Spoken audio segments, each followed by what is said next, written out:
مبروك، الف الف مبروك للمنتخب المصري كيتأهل نصف النهائي، والقجع مقلق طال عليه الدم.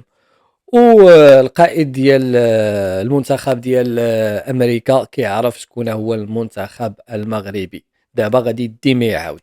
اذا مبروك للمنتخب المصري اللي طلع لنصف النهايه، وبالتالي ضمن المقعد ديالو في المربع الذهبي. اذا جوج ديال المنتخبات عربيه، المنتخب المغربي والمنتخب المصري، ان شاء الله نشوفوهم في النهائي. واخا بان ليا المنتخب المصري دار مباراة شويه ضعيفه، ولكن نتمناو مع فرنسا، حيت فرنسا كنقول فرنسا تقريبا عندها واحد 70% هي اللي غادي تغلب.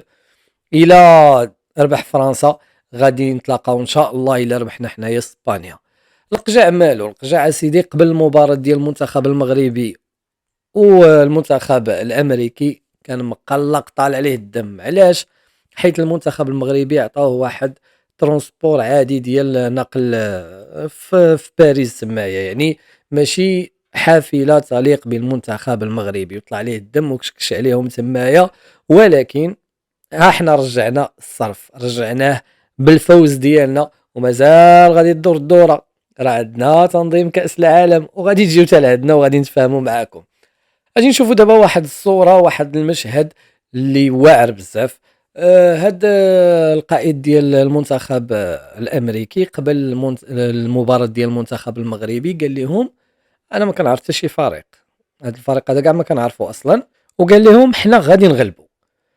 وفاش لعبنا معاهم عرف المنتخب المغربي على حقيقته، عرف شنو كان كيتسناه. والمشكله فاش جلس كيبكي، هنا فين بان حكيمي وبان تمايا المنتخب المغربي غادي يدي ما يعاود، غادي يدي الاخلاق وغادي يدي التربيه. واخا غلبنا مشينا كنواسيوه، واخا قال ديك الهضره ماشي مشكل، غادي يدي ما يعاود، غادي يدي بان لعب مع واحد المنتخب مغربي قوي وفي نفس الوقت مربي.